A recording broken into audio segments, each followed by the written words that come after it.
نحمده ونصلي ونسلم على رسوله الكريم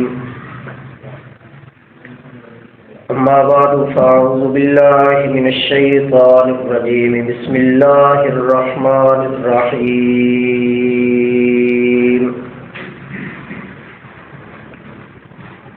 الحمد لله رب العالمين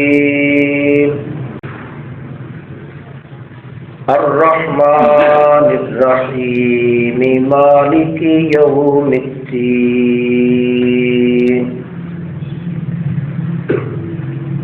إياك نعبد وإياك نستعين اهدنا الصراط المستقيم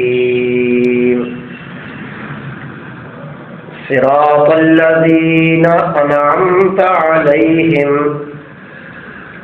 غير المغضوب عليهم ولا الضالين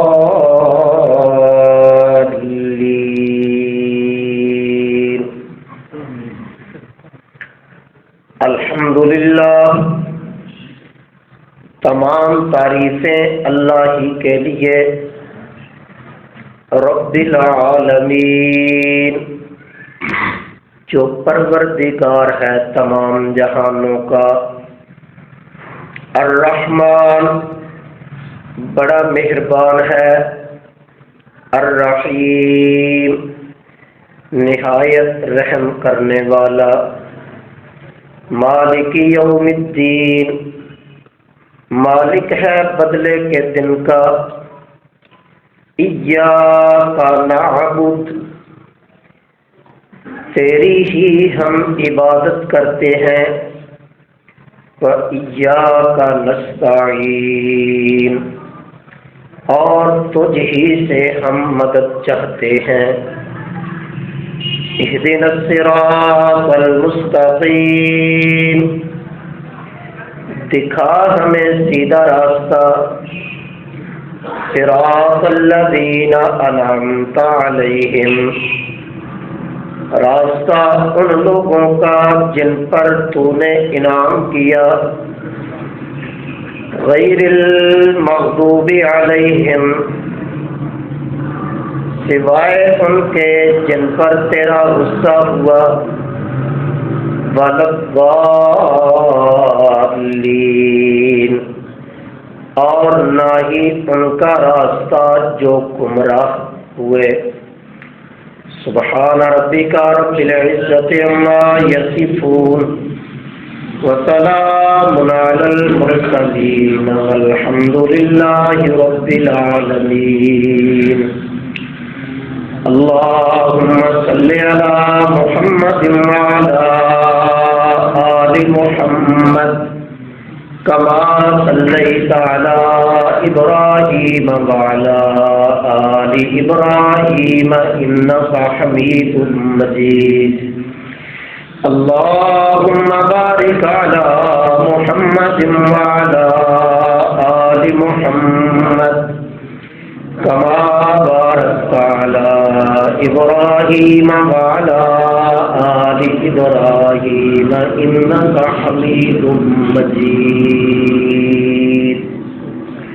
کل کے درس میں سورہ فاتحہ کے چند فضائل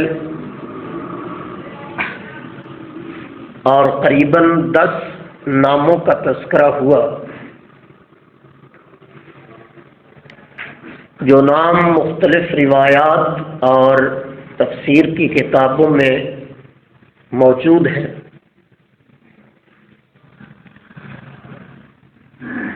ان ناموں میں سے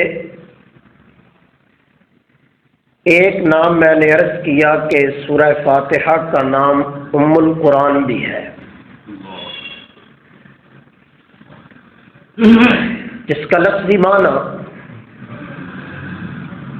قرآن پاک کی ماں۔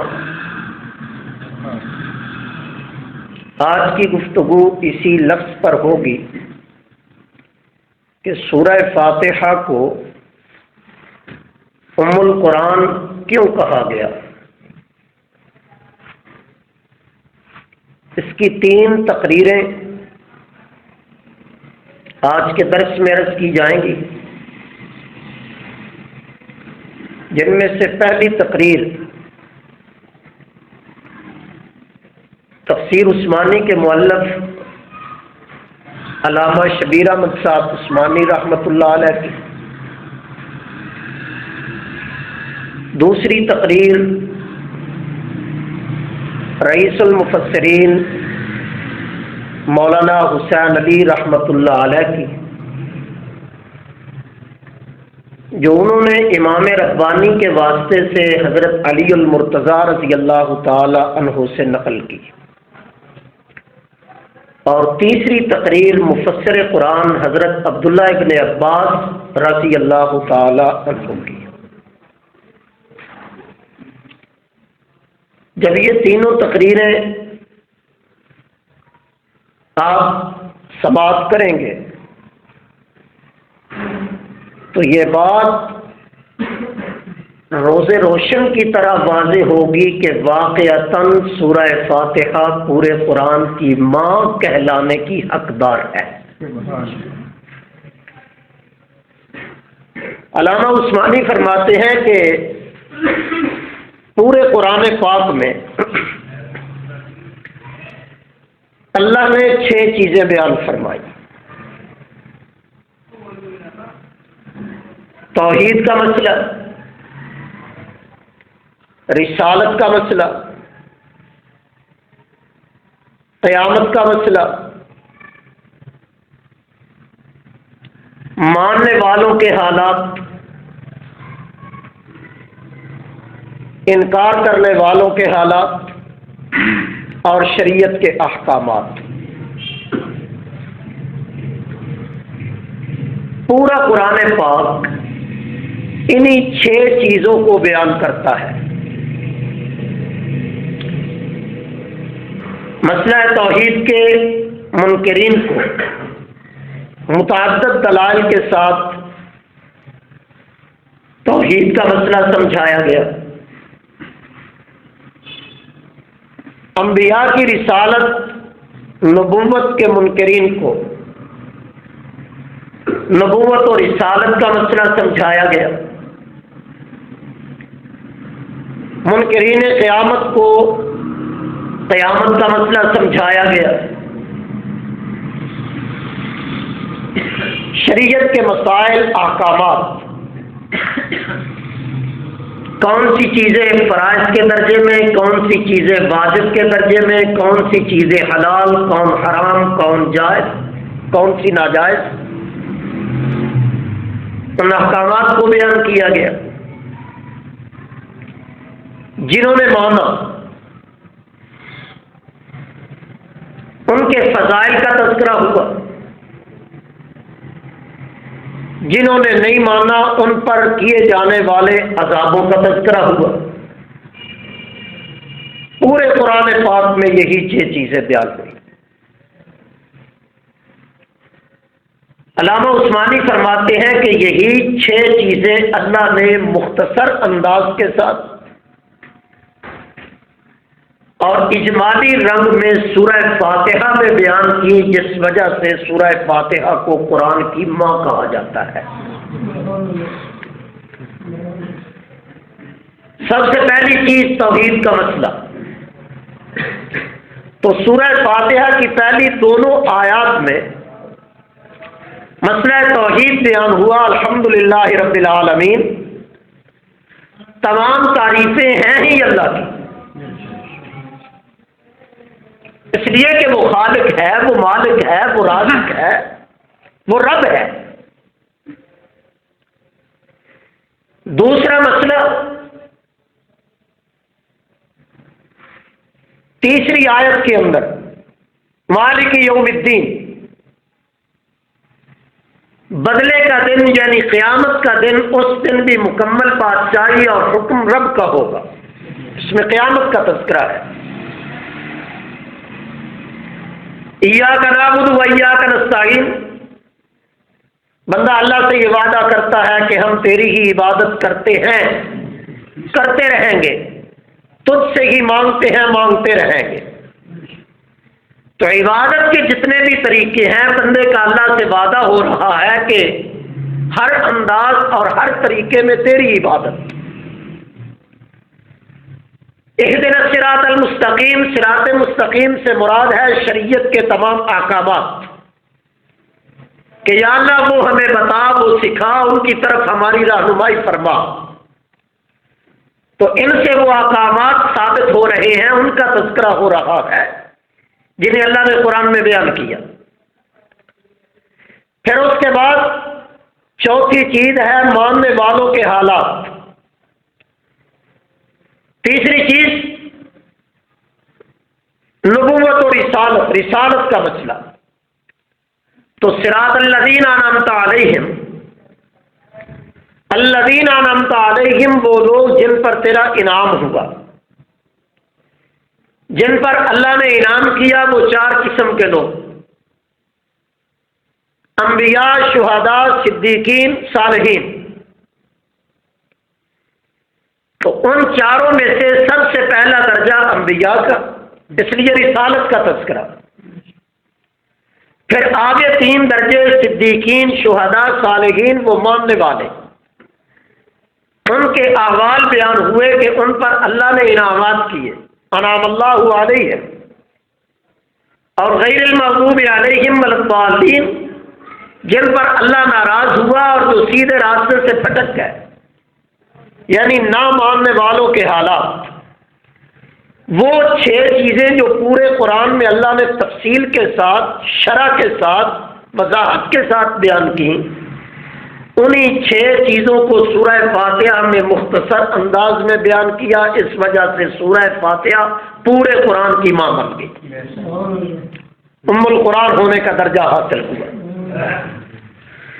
دوسری تقریر مولانا حسین علی کی رحمت اللہ علیہ، جس کو نقل کیا امام ربانی شیخ احمد سرہندی مجدد الفسانی رحمت اللہ علیہ، حضرت علی المرتضی رضی اللہ تعالی عنہ سے۔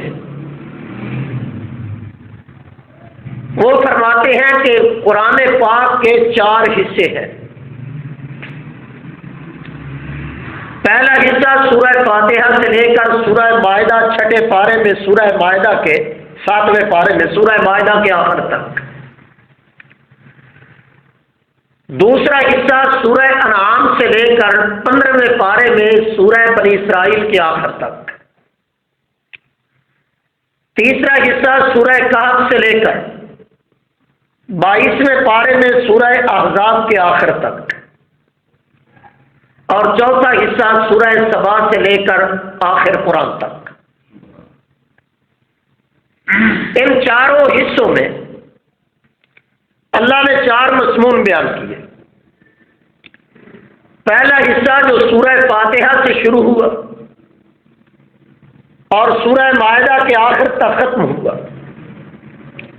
اس صورت میں مرکزی مضمون اللہ نے بیان کیا خالقیت کا، کہ اس کل کائنات کا خالق تنہا میں اللہ ہوں۔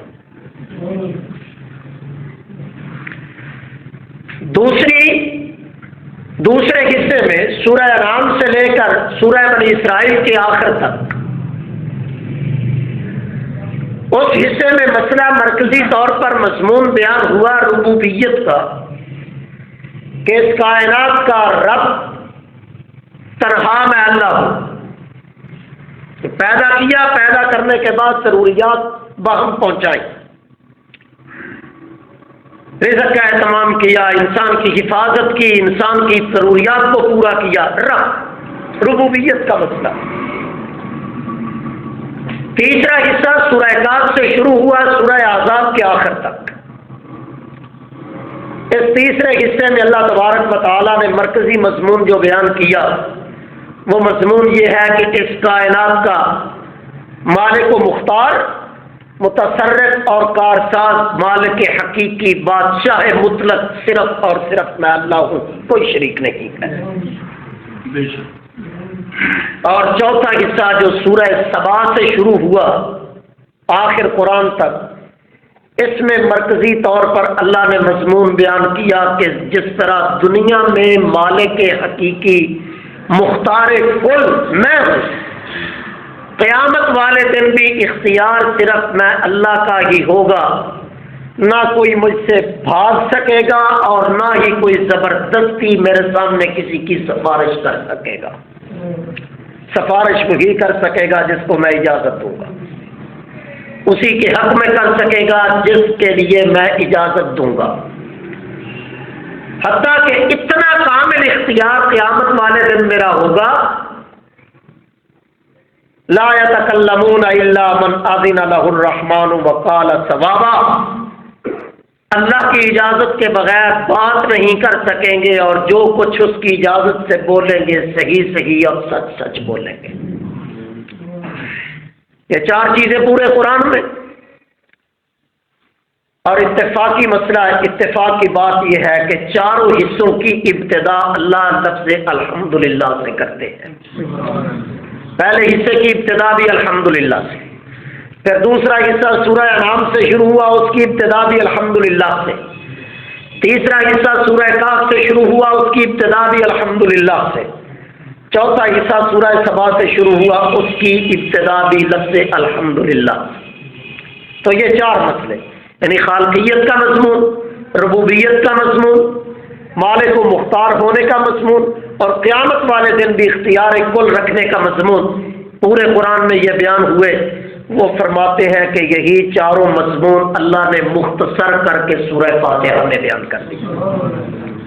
الحمدللہ میں خالقیت کا مضمون، اس کا خلاصہ کہ تمام تعریفیں اللہ کی، اور اللہ کے تمام اوصاف میں سے سب سے مشہور وصف یہ ہے کہ وہ کائنات کا خالق ہے، اور یہ ہر کوئی مانتا تھا۔ مشرکین مکہ سے سوال کیا جاتا خالق کون ہے، وہ کہتے ہیں اللہ ہے۔ تو یہ وصف مشہور تھا، اس لیے نفس اللہ جب بھی سامنے آئے گا تو پتہ چلے گا کہ یہ وہ ذات ہے جو مجھے اور ساری کائنات کو پیدا کرنے والی۔ رب العالمین میں ربوبیت کا مسئلہ کہ رب اللہ ہے، الرحمن الرحیم میں اللہ کے مالک متصرف ہونے کا مسئلہ، بادشاہ حقیقی مالک حقیقی ہونے کا مسئلہ۔ کیسے کہ رحمان اور رحیم، اس سے مراد ہے انتہا درجے کی مہربانیاں، شفقتیں۔ تو حاکم وقت، بادشاہ وقت، وہ اپنی رعایا کے لیے مہربان ہوا کرتا ہے، ان کے لیے انتظامات، جہاں کوئی لڑائی جھگڑا وہاں صلح صفائی، جہاں کسی چیز کی ضرورت وہاں پہنچائی جاتی ہے۔ جو بادشاہ ہے اپنی رعایا کا خیال رکھتا ہے، ان کی ضروریات کا اہتمام کرتا ہے، گویا ان پر مہربان ہوتا ہے۔ اس کائنات پر رب سے بڑا مہربان کوئی نہیں، رب سے بڑا بادشاہ مطلق کوئی نہیں۔ اور آخری حصے میں مسئلہ بیان ہوا قیامت والے دن بھی مالک حقیقی مختار کل اللہ ہی ہوگا۔ وہ تذکرہ کیا مالک یوم الدین کے بدلے کے دن کا بھی تنہا مالک ہے تو صرف اللہ ہے۔ تو چاروں حصوں کے چاروں مضمون سورہ فاتحہ میں آئے، اس وجہ سے سورہ فاتحہ پورے قرآن پاک کی ماں بن گئی، ام القرآن بن گئی۔ تیسری تقریر حضرت عبداللہ ابن عباس رضی اللہ تعالی عنہ کی، جو مفسر قرآن ہے، اللہ نے بڑا فہم عطا کیا۔ وہ فرماتے ہیں کہ پورے قرآن پاک کا خلاصہ اللہ نے ان 7 صورتوں میں رکھ دیا جن کی ابتدا لفظ حامیم سے ہوتی ہے۔ 7 صورتیں ہیں جو لفظ حامیم سے شروع ہوتی ہیں، جن کو حوامیم سبع کہتے ہیں، کہ 7 صورتیں حامیم سے شروع ہونے والی۔ حضرت عبداللہ ابن عباس فرماتے ہیں کہ 7 صورتوں کو جن کی ابتدا حامیم سے ہوتی ہے، اللہ نے پورے قرآن پاک کا انہیں خلاصہ بنایا کہ وہ مرکزی مضمون، وہ مرکزی مسئلہ جو پورے قرآن پاک میں بار بار بیان ہوا، وہ اللہ نے سب سے زیادہ ان 7 صورتوں میں بیان کیا، خلاصہ بنا دیا انہیں قرآن کا۔ اور ان 7 صورتوں میں پہلی صورت ہے سورہ زمر۔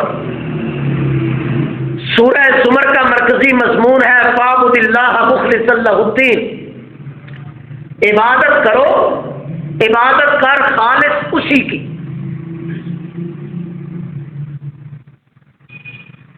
اور اس کے بعد سورہ مومن میں مرکزی مضمون بیان ہوا کہ پکارو، مدد مانگو اپنے رب سے۔ قال ربکم ادعونی استجب لکم۔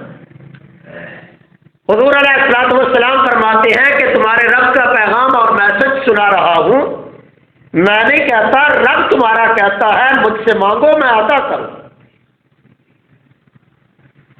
تو سورہ زمر کا دعویٰ کہ عبادت کر اسی کی، سورہ حامیم مومن میں کہا کہ مانگ اسی سے وہ عطا کرے گا، اور سورہ فاتحہ میں کہا بندہ اپنے رب کی بارگاہ میں عرض کرتا ہے ایاک نعبد، عبادت کریں گے تو تیری ہی، وایاک نستعین، ضرورت پڑی تو مانگیں گے تو صرف تجھ ہی سے۔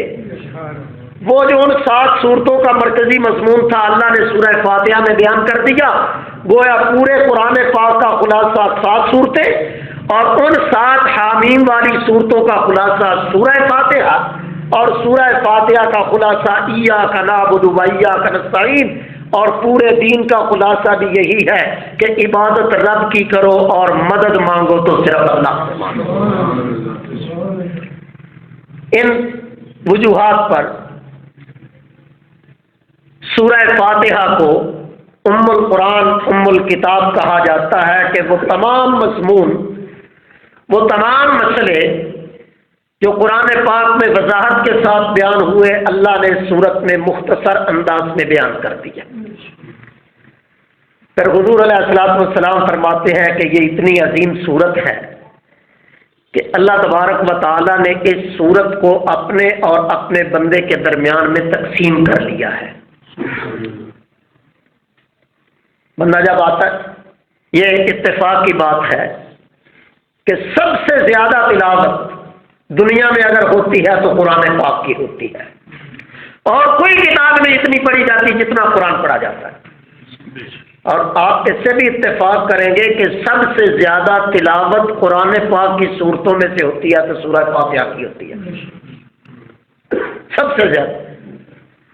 شمار کرتے ہوئے تھوڑا سا وقت لگے گا کہ دن میں آپ کتنی مرتبہ سورہ فاتحہ پڑھتے ہیں، نوافل آپ پڑھتے ہیں، سنتیں پڑھتے ہیں، یا امام کے علاوہ اکیلے اپنے فرائض پڑھتے ہیں، وتر کی نماز ہے، دیگر نوافل ہے، تو آپ سورہ فاتحہ پڑھ رہے ہیں تو کثرت کے ساتھ تلاوت ہوتی ہے سورہ فاتحہ کی۔ حضور نے فرمایا کہ اس سورت کو اللہ نے اپنے اور بندے کے درمیان میں تقسیم کر لیا۔ بندہ جب کہتا ہے الحمدللہ رب العالمین، تمام تعریفیں اللہ کے لیے جو پروردگار ہے تمام جہانوں کا، اللہ فرماتے ہیں حامدانی عبدی، فرشتوں دیکھو میرا بندہ میری تعریف کر رہا ہے۔ بندہ کہتا ہے الرحمن الرحیم، بڑا مہربان ہے، بہت زیادہ رحم کرنے والا۔ اللہ کریم فرماتے ہیں اثنا علی عبدی، دیکھو میرا بندہ میری ثنا کر رہا ہے۔ پھر بندہ کہتا ہے مالک یوم الدین، قیامت والے دن بھی تنہا مالک اللہ ہے، اختیار اسی کا۔ تو اللہ فرماتے ہیں مجدنی عبدی، بندے نے میری عظمت بیان کی۔ پھر بندہ کہتا ہے ایاک نعبد و ایاک نستعین، یا اللہ ہم تیری ہی عبادت کریں گے اور تجھ ہی سے مدد مانگیں گے۔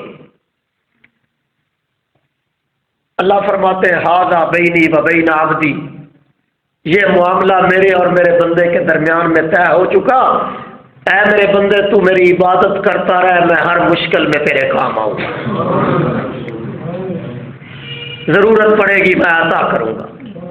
پھر بندہ مانگتا ہے، اللہ فرماتے ہیں ھذا بینی و بین عبدی ولعبدی ما سأل، یہ طے ہو چکا میرے اور میرے بندے کے درمیان، میرا بندہ مجھ سے جو مانگے گا میں عطا کروں گا۔ اب انسان دیکھتا ہے کہ میں اپنے رب سے کیا مانگوں، دولت مانگوں؟ وہ تو فانی چیز، فنا ہونے والی۔ بندہ سوچتا ہے اللہ سے کیا مانگوں؟ اقتدار مانگوں؟ اس اقتدار میں تو آج تک کسی کے ساتھ وفا نہیں کی۔ بندہ سوچتا ہے اللہ سے کیا مانگوں؟ اللہ فرماتے ہیں میرے بندے تو سوچنے میں لگ جائے تو تو اس کمال کی حد تک نہیں پہنچ سکے گا جس تک میں اللہ تجھے پہنچانا چاہتا ہوں۔ لہذا تو سوچ نہ چھوڑ، میں تجھے بتاتا ہوں کہ کون سی چیز میرے خزانوں میں سب سے قیمتی۔ دنیا قیمتی ہوتی تو کافر کو نہ دیتا، اقتدار میری نگاہوں میں عزیز ہوتا تو کسی مشرک کو نہ دیتا، حکومت میری نگاہوں میں قابل قدر ہوتا تو فرعون کو نہ دیتا۔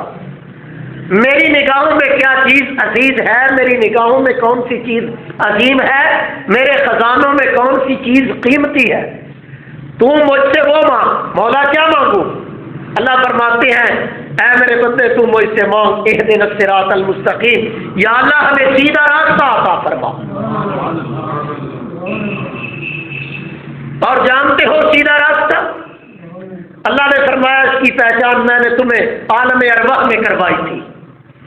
الم اعہد الیکم یا بنی آدم الا تعبدوا الشیطان انہ لکم عدو مبین وان اعبدونی ھذا صراط مستقیم۔ تم نے میرے ساتھ یہ عہد کیا تھا، میں نے تم سے یہ عہد لیا تھا کہ تم شیطان کی عبادت نہیں کرو گے اس لیے کہ وہ تمہارا دشمن ہے، وَأَنِ اعْبُدُونِی، میری ہی عبادت کرو گے، ھذا صراط مستقیم، یہی سیدھا راستہ ہے۔ تو پھر بندہ سوال کرتا ہے اہدنا الصراط المستقیم، یا اللہ دکھا سیدھا راستہ، چلا ہمیں سیدھے راستے پر۔ اب بندہ خود متعین کر رہا ہے، اللہ تعلیم دے رہے ہیں متعین کر، باوجود اس کے کہ اللہ کو پتا ہے کہ سیدھا راستہ کون سا، لیکن اللہ فرماتے ہیں میرے بندے تو اپنی زبان سے جب یہ الفاظ نکال کر مجھ سے مانگے گا، تجھے مانگتے ہوئے لذت آئے گی، مجھے دیتے ہوئے لذت آئے گی۔ متعین کر، صراط الذین انعمت علیہم۔ ہو سکتا ہے کہ کوئی یہ وہم، یہ وسوسہ، یہ برا خیال کسی کے ذہن میں ڈالے کہ وہ احبار اور رہبان کا راستہ، وہ ان درویشوں، مولویوں اور پیروں کا راستہ جو انبیاء بنی اسرائیل کے بعد اپنی اپنی قوموں کے مقتدا اور پیشوا بنے، فرمایا کسی راہب کی بات نہیں کرتا، کسی مولوی یا کسی پیر کی بات نہیں کرتا، تو متعین کر، مجھے کہہ کہ یا اللہ مجھے راستہ وہ چاہیے جو راستہ انبیاء کا راستہ تھا، صراط الذین انعمت علیہم، یا اللہ راستہ ان لوگوں کا جن پر تو نے انعام کیا۔ اب قرآن سے پوچھے انعام کن پر ہوا؟ قرآن کہتا ہے انعم اللہ علیہم، انعام کیا ان لوگوں پر اللہ نے۔ کون لوگ؟ فرمایا من النبیین، انبیاء کرام، والصدیقین، وہ سچے لوگ، والشہداء، اللہ کے راستے میں اپنی جان کی قربانی پیش کرنے والے، والصالحین، نیکی کے راستے میں سبقت لینے والے، آگے بڑھنے والے۔ فرمایا وہ لوگ ہیں جن پر میں نے انعام کیا۔ یا اللہ میں تو اس سے اپنے مرشد کا راستہ، اپنے پیر کا راستہ، استاد کا راستہ، باپ کا راستہ وہ نہیں مانگتا، میں تو اس سے راستہ مانگتا ہوں تیرے محبوب پیغمبر کا راستہ، میں تو اس سے راستہ مانگتا ہوں ابو بکر صدیق کا راستہ، میں تو اس سے راستہ مانگتا ہوں فاروق اعظم کا راستہ۔ یا اللہ میں تو اس سے راستہ مانگتا ہوں علی المرتضیٰ کا راستہ، کہ نبیوں میں، انبیاء میں سے سب تمام انبیاء کے سردار محمد الرسول اللہ ہے، صدیقین کے سردار ابو بکر صدیق ہے، شہداء کے سردار فاروق اعظم حضرت حمزہ ہے، اور صالحین کے سردار حضرت علی المرتضیٰ ہے۔ فرمایا میں ان کا راستہ مانگتا ہوں۔ اللہ فرماتے ہیں تو نے مانگا، مانگنے سے پہلے میں نے فیصلہ کر دیا وَلِعَبْدِی مَا سَأَلَ، میرا بندہ جو بھی مانگے گا میں اسے عطا کر دوں گا۔ اے میرے بندے ساتھ ایک اور کام بھی کر، تاکہ کوئی یہ نہ کہہ سکے کہ وہ بھی صحیح، یہ بھی صحیح، وہ بھی راستہ صحیح، یہ بھی راستہ صحیح، ساتھ یہ بھی کہہ دے کہ یا اللہ جنہوں نے تیری توحید کا انکار کیا، تیرے انبیاء کی نبوت کا انکار کیا، تیرے قرآن کی عصمت کا انکار کیا اور تو ان پر ہوا ناراض، تو نے ان کو راہ راست سے الگ کر دیا، یا اللہ ہمیں ان کا راستہ نہیں چاہیے، نہ ہمیں یہودیوں کا راستہ چاہیے، نہ ہمیں عیسائیوں کا راستہ چاہیے، ہم اس راستے پہ چلنا چاہتے ہیں جس راستے پہ انبیاء چلتے رہے اور جس راستے پہ امام الانبیاء چلتے رہے۔